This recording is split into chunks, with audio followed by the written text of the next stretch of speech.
할렐루야. 오늘 우리가 함께 부를 찬송은 찬송가 491장 저 높은 곳을 향하여입니다. 이 시간 함께 1절로 하나님을 찬양하며 나아가겠습니다.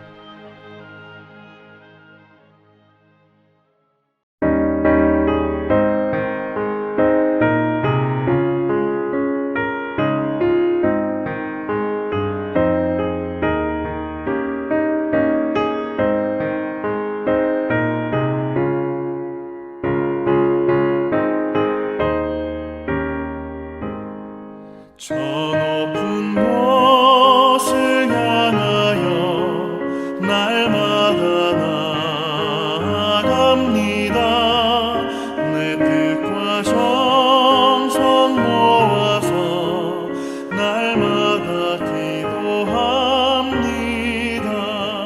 내 주여 내 맘 붙드사 그곳에 있게 하소서.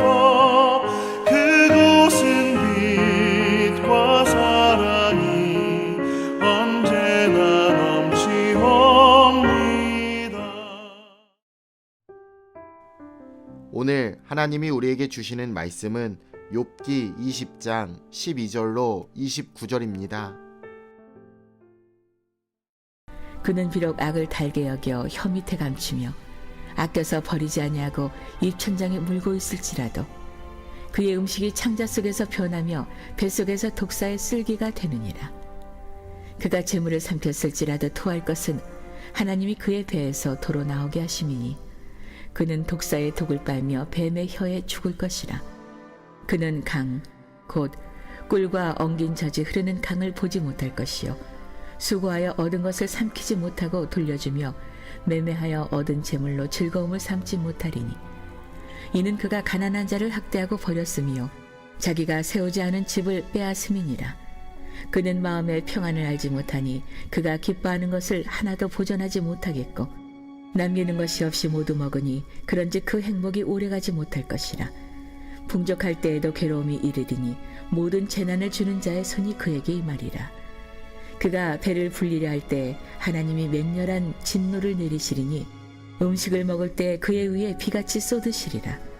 그가 철 병기를 피할 때에는 놋 화살을 쏘아 꿰뚫을 것이요 몸에서 그의 화살을 빼낸 즉 번쩍번쩍하는 촉이 그의 쓸개에서 나오고 큰 두려움이 그에게 닥치느니라. 큰 어둠이 그를 위하여 예비되어 있고 사람이 피우지 않은 불이 그를 멸하며 그 장막에 남은 것을 해치리라.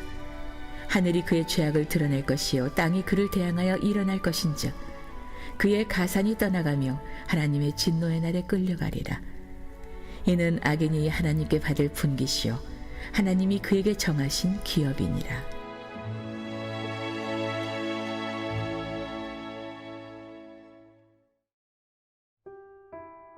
정확한 정보는 진실을 파악하는 기본 재료입니다.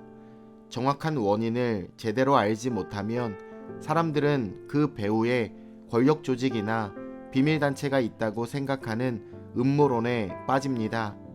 욥의 친구 소발은 욥을 위로하기보다 추측에 불과한 일로 욥을 정죄하고 비난했습니다. 소발은 악인이 마시는 음식을 입에 물고 그 맛을 음미하는 식도락가처럼 죄의 달콤함을 오래 음미하지만 결국에는 파멸을 자초할 것을 이야기합니다. 이런 습성이 어찌 악인에게만 있겠습니까? 사람은 누구나 죄를 사랑하고 악을 즐기려 하는 본성을 가지고 있습니다. 그렇기에 우리는 죄의 본능을 버리고 새 사람을 입어야 합니다. 소발은 악인이 부당하게 쌓은 재물을 다 토해낼 수밖에 없고 치명적인 독사의 독을 빠는 것과 같은 인생을 살아가게 된다고 지적합니다. 또 악인이 번영을 보지 못하고 수고하고 얻은 재물로 즐거움을 얻지 못할 것이라고 이야기합니다. 이는 악인이 가난한 자를 학대하여 본인이 세우지 않는 집을 빼앗은 결과다라고 이야기합니다. 소발은 죄가 주는 쾌락이 치명적인 독이 되어 결국 멸망에 이르게 한다는 사실을 욥이 깨닫길 바랍니다.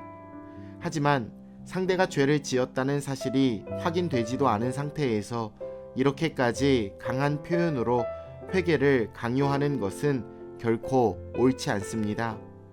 소발은 악인이 마음의 평안을 알지 못하고 그가 기뻐하는 것을 보존하지 못하여 행복이 오래가지 않을 것이라 확신합니다. 악인이 재산을 많이 모은다 해도 예상치 못한 순간에 괴로움과 재난이 그를 덮칠 것입니다. 또 음식을 먹을 때에는 하나님의 맹렬한 진노를 비와 같이 내리실 것입니다. 하지만 욥은 이런 경우에 해당하지 않습니다. 우리는 상대방을 정죄하기 위해 진리를 오용해서는 안 됩니다. 소발은 악인을 응징하시는 하나님의 모습을 전장에서 싸우는 전사에 비유하며 생생히 묘사하고 있습니다. 또 큰 어둠이 악인을 위해 예비되어 있고 하나님의 불이 그와 그 장막에 남은 것을 해칠 것이다 라고 이야기합니다. 소발은 악인이 하나님의 심판으로 비극적인 최후를 맞을 것이라고 이야기합니다. 이것은 욥의 자식들이 사고를 당해 죽은 그 일을 암시하는 이야기입니다. 이 말을 들었던 욥의 심정은 얼마나 참담했을까요? 진리의 말이 무자비하고 잔인하게 적용되면 사람을 죽일 수 있는 칼이 됩니다.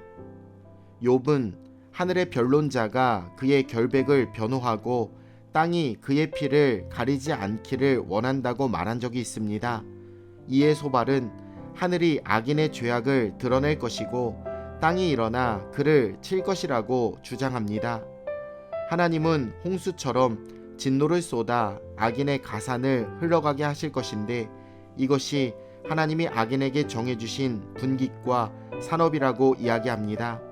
친구들에게 저주를 선언한 욥에 맞서 소발 역시 욥을 저주한 것입니다. 그러나 우리는 저주하는 자를 위하여 축복하며 모욕하는 자를 위하여 기도해야 할 줄로 믿습니다. 소발은 욥에 대한 편견과 오해로 분노에 불타서 욥을 위협하고 비난하며 저주하기에 이르렀습니다. 이는 욥이 죄를 고백하게 만들려는 시도였지만 아무런 효과가 없었습니다. 오히려 친구 사이만 멀어졌을 뿐입니다. 그는 화만 내고 저주했을 뿐 자비와 은혜를 보이지 못했습니다.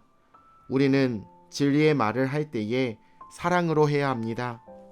이번 한 주간 만나고 대하는 모든 이들과 사랑으로 주 안에 평안하시길 예수님의 이름으로 축원합니다. 내일 뵙겠습니다.